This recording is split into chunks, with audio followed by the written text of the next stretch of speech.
Shubprabhat. How are you all? Hello, my dear listeners. Hello, my dear friends. How are you all? I hope you are doing best to serve your duties with utmost honesty and love. So, let's proceed with the next part of our journey through the life of Sri Ramakrishna Paramahansa Dev, and we are reading from Life of Sri Ramakrishna compiled from various authentic sources. It is done by Advaita Ashrama and published by Swami Pavitrananda, Advaita Ashrama, Mayavati Almora, Himalayas. It is the sixth edition and it was published in the year 1948. So let's proceed to the next part. We In the last episode we have started to read the pilgrimage. This was the chapter. So let's proceed with the next part. The very first act of Mathur at Benares was to give doles of food to scholars.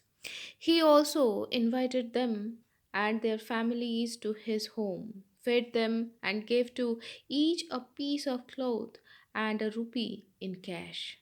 Sri Ramakrishna, with Hriday as attendant, used to visit the shrine of Vishwanath, the presiding deity of the place, almost daily.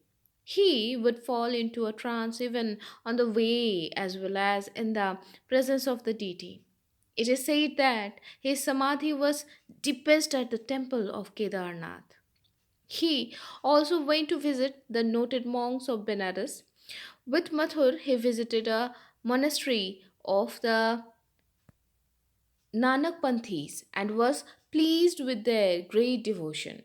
Another day, he paid a visit to the famous Trilanga Swami, who was then under a vow of silence. The Swami beckoned him to take a seat and held out his snuff box to him as a mark of welcome. Referring to this visit, the Master afterwards said, I found in him the living manifestation of Vishwanath. Benares was sanctified by his presence. He was in a state of the highest consciousness with no idea of the body. He lay cheerfully on the scorching sand. I asked him by a sign if God was one or many. He replied by gestures that God is one when seen in a state of samadhi. But when looked at through the prism of relative consciousness, he is many. Pointing to him, I say to Hriday, this is the state of a real Paramhansa. Trilanga Swami was then constructing a bathing ghat near the Manikarnika. At the instance of Sri Ramakrishna, Hriday dug a few pitfalls of earth for the work, which pleased the Swami greatly. The master invited him one day to the home of Mathur and entertained him with great respect. Sri Ramakrishna had a wonderful vision at Benares, which he often related to his disciples. Mathur used to take him by boat to visit the shrines on the Ganges. On this particular day, the boat was gliding past the Manikarnika, where, amid columns of smoke, many dead bodies were being cremated. As soon as the master came upon the scene, he became wild with joy and, hastening to the edge of the boat, was lost in samadhi. The priest, who was acting as a guide, and the boatman stepped forward to prevent him from falling into the river. But they had not to do anything. He stood there perfectly motionless, a divine smile lighting up his continuance, Mathur and Hriday standing by in readiness to help him if he should lose his balance. Some minutes passed in this way, and the master began to come back to normal consciousness. Then they performed the religious rites for which they had come and returned home. Sri Ramakrishna then told of his vision to all. I saw a tall figure with a white body and tawny matted locks steadily approach each funeral pyre and tenderly lifting up the jiva. Breathe into ears the supreme mantra. The gracious mother of the universe, seated on the other side of the pyre, was removing one after another all the coverings of bondage of every jiva and unlocking the gate of nirvana, was speeding the fortunate soul to the absolute. Thus, the realization of Advaita, which people attain after ages of concentration and austerity, was brought within the easy reach of those who died at Benares through the infinite mercy of Shiva. Everyone was astonished to hear this recital, and the learned scholars who accompanied Mathur remarked, "We learn from the Kashi Khanda that Shiva confers nirvana on those who die at Benares. But it is not explicitly stated how. Your vision makes it quite clear. It is strange that your realizations outdo even the scriptural records. After about a week's stay at Benares, the party moved on to Allahabad, where all bathed in the sacred confluence of the Ganges and the Jamuna. Mathur and others, observing the tradition of the place, shaved their heads, but Sri Ramakrishna refrained from doing so, saying that it was not necessary for him. After 3 days, the party returned to Benares. At the end of a fortnight, Mathur and his party went to Vrindavan.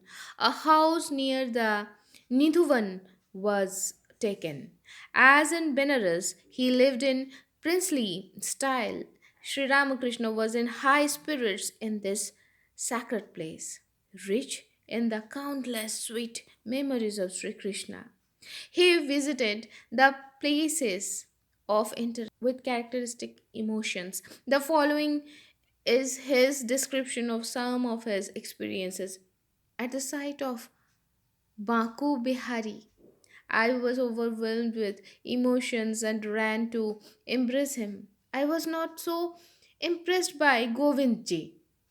The very sight of the Kalia Daman Ghat used to throw me into ecstasy, and Hriday used to bathe me like a child. I would take a stroll in the evening on the sandy beach of the Jamuna, where there were small thatched huts among the jujube trees. One evening, I saw herds of cows returning from their pasture followed by cowherd boys. They waded the Jamuna. The scene at once suggested Sri Krishna to me, and overwhelmed with emotion, I ran crying wildly, "Where is Krishna? Oh, where is Krishna?" I had a desire to visit Shyamkund and Radhakund. They sent me in a palanquin. It was a long distance, so they provided refreshments for the way. I got down to visit the Govardhan Hill. The very sight of it overwhelmed me, and I ran to the top where I stood lost to outward consciousness. The inhabitants of the place brought me to normal. On the way to Shyamkund and Radhakund, I saw the old meadows and trees and plants and birds and deer, rich with associations, and could not contain myself. Tears rolled from my eyes and wet my cloth. I thought, "Oh Krishna, everything hallowed with thy association is there only. I can't see thee." I was in the palanquin, but had not the power to utter a syllable, and could not ask the bearers to stop. Hriday was following and had warned them to be very careful.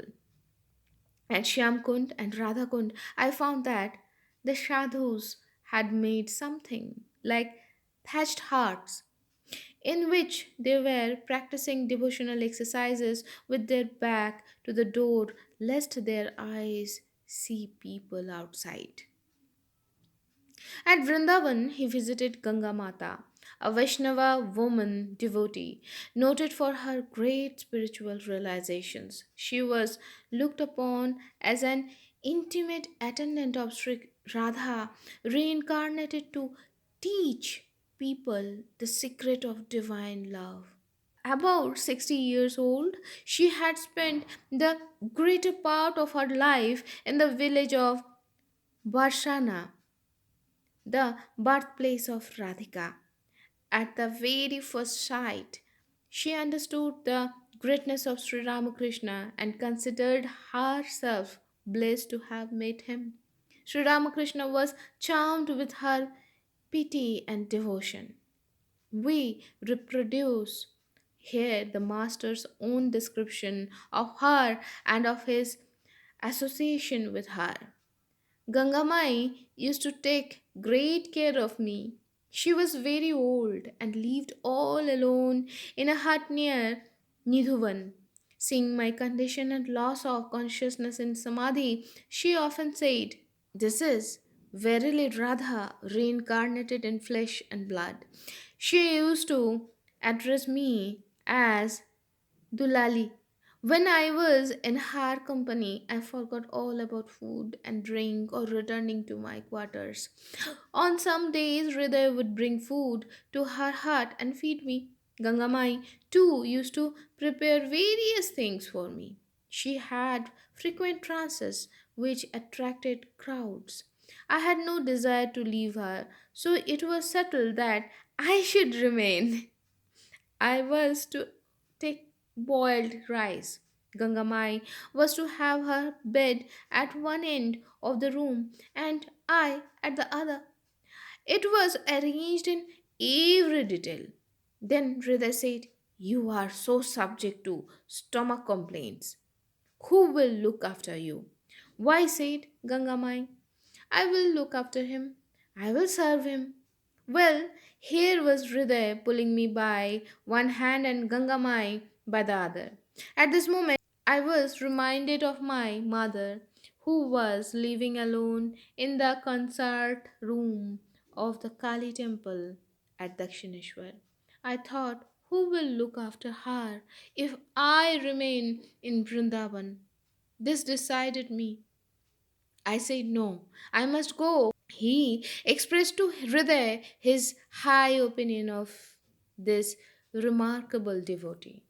At Vrindavan, Sri Ramakrishna adopted the Vaishnava dress, which he wore for a fortnight.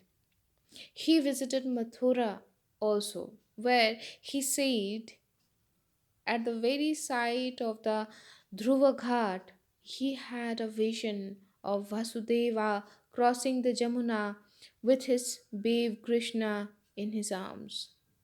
So today we are actually stopping here and we will start again in the next episode. Till then, be happy, be jolly, and keep praying. Shubhaya Bhavatu.